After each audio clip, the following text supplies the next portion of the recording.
This is Sprout.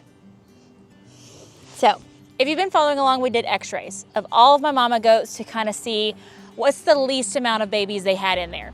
And so we saw that there was at least 3 in Buttercup. There was at least 2 in Blossom. There was at least 1 in Bella. Well, I never in a million years would have thought that Blossom would be the first to kid. So let's just go over kind of the birth story of Sprout here, because you might say, well, you said there was 2 babies for Blossom. And there was. So we started noticing, we had very much been looking at Buttercup, thinking Buttercup is the one that's going to kid first. And all of a sudden one day we noticed that Blossom, her udder had doubled in size. So her udder wasn't nearly the size of Buttercup's, but we had been like, okay, Blossom's a first-time mom. This is her first time having babies. So we definitely took note of that. And then we noticed she was laying off by herself all day. Every time we came out here, she was nowhere near anybody else. She kept going and like laying up underneath the swing. She kept kind of distancing herself, which is definitely a sign, okay, things are changing. And so I was still very much thinking Buttercup was going to be the first to kid. We were thinking she could kid at any moment. But then I just kept having this gut feeling, I need to go check on Blossom. And then finally I looked at the cameras. I'd been putting up Buttercup every single night, and so I was like, let me just check. And everyone was in the kidding castle hanging with Buttercup, as they do every single night, except Blossom. And it was so weird for her not to be in there hanging out with Buttercup through the fence. Like, they always stay together. And so I came out here. I literally had my white pajamas on. I came out here just to check, and I looked over the fence and just saw Blossom laying there in distress. So it's, goats a lot of the times just have their babies by themselves. They can do it by themselves. They want to have a peaceful, like again, she was off by herself, and she had chosen to have her babies away from the kidding castle, like outside, because everybody else was inside. So she wanted to be by herself. And so I noticed she was laying there screaming, which goats are very vocal. You're going to see the video. It's not uncommon for them to be very, very vocal. And I noticed she was screaming, but nothing had started to come out. There was no bubble. There was no sac emerging. She was straining, and nothing was happening. So I went around the kidding castle and got in between. It's very, very narrow. It was very hard to get into. And just kind of felt around. And I could feel that there was a sack right there. And then as soon as I did, she started pushing hard, and it was like I had opened her up a little bit. Hi, I'm holding your baby. You're such a good mama. So I did end up holding pressure, not pulling, just holding pressure so that she could gain some momentum with her pushes for Sprout. And he was delivered.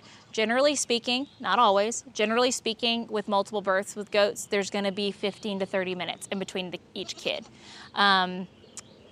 So I was very shocked when 2 seconds after Sprout had been delivered and she was already licking on him, she was doing great, she had not pushed anymore, I looked down and there's another baby, and it's lifeless. There was nothing happening. And so I immediately started cleaning out its nasal passages, its airway. I started trying to rub on it and stimulate it, but I checked its eyes, it wasn't alive. And so I personally believe that Sprout here is a little bit on the early side.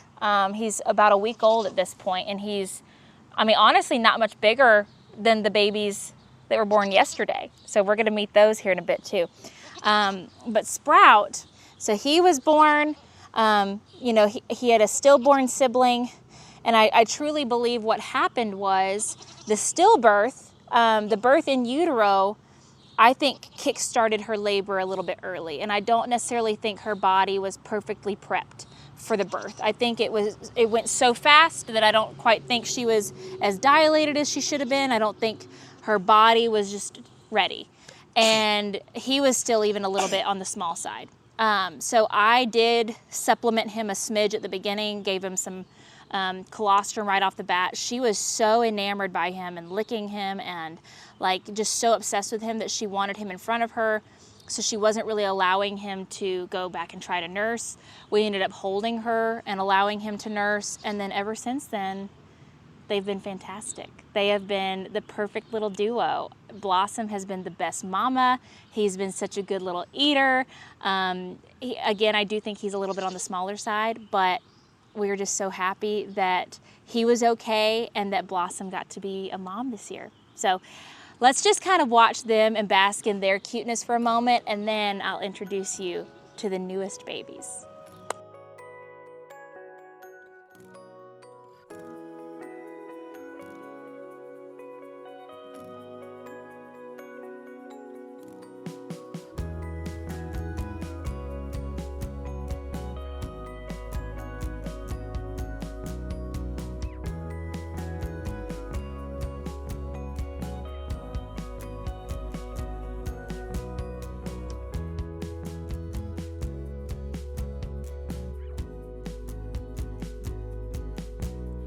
And then yesterday we had the pleasure of helping Buttercup have her 4 babies. Now, I don't know if you remember when we x-rayed them, Dr. Emily was like, is there 4? So there's 1, 2, 3 skulls. She sees 3 immediately. 4. There's 4?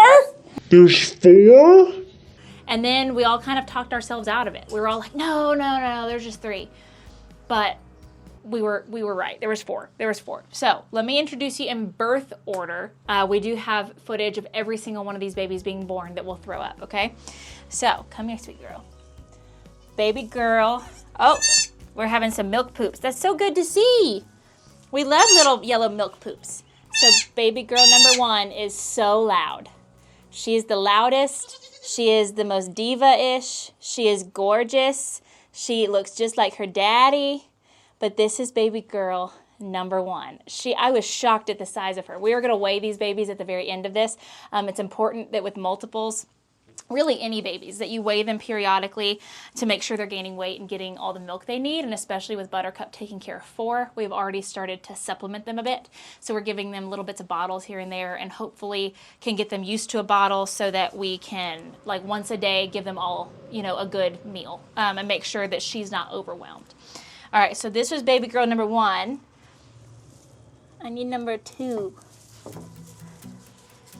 This little blue-eyed boy is baby boy number 2. So he was born second, but he is just stunning.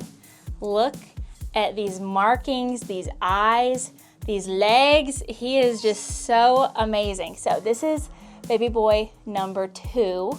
You look like a llama, kind of. Yeah. Oh, I see. The baby girl has yellow milk poops. That's good. Oh, she feels heavier. She's been eating. Number 3, she's got poop all over her. Number 3 is a baby girl. She is absolutely gorgeous. She probably has the least amount of markings, but she's got plenty of white on her. And so she came out and I thought we were done. I was like, okay, we're good, we're done, mama's all good. And then there was a little bit of a break. So after baby girl number 3, we actually had an on-call birth, which means he was born, this little boy was born in his sac still intact. So generally speaking, babies can live for about 25 minutes on call. So if they don't break the sac open, they can live for about 25 minutes outside of the womb in that sac. And then if he was not able to break through it because it's very, very thick, then he probably would have passed. So we're very glad we were here to help him out of his sac. This is baby born number 4. He's got moon spots galore. Gorgeous. Daffodil and Dahlia are the girls. Where'd you go? Sprout. I think he's in the tire. Go see Sprout is in the tire. Sprout. You gotta come outside. He's so black in there. You gotta come out. Come on. Come on. Okay, let's start with baby girl right here since she's the poopiest. Like I said, Sprout was 2 pounds when he was born. So very curious because these all looks bigger. Here we go. Go to sleep. 2.6 pounds, that's good. And I think she's probably the smallest. Now let's do girl number 2. She's always the spunkiest. She's the spiciest. 2.2 pounds. 2.2 pounds. Okay. Not as big as you think. Holding them, they feel the same size as Sprout. Big boy. This is the biggest of them, I believe. Big boy. 2.8, yeah. So we're ideally wanting them to gain like 1/4 pound by tomorrow. If not 1/2 pound. That was Bean. He's gonna be the littlest, I think. I think he's gonna be like right at 2.2. 2.4, okay, so we range from 2.4 to 2.8. That's pretty good. Now we just gotta make sure they maintain and grow. Yeah, yeah, you're such a big boy. 4 new babies, Sprout's doing great. We're out here just playing around in the goat pasture in the evening because this is the best place ever. Like, I could spend every single waking moment during the spring and summer out here. It's magical. So, hope y'all enjoyed, and I'll see you in the next one.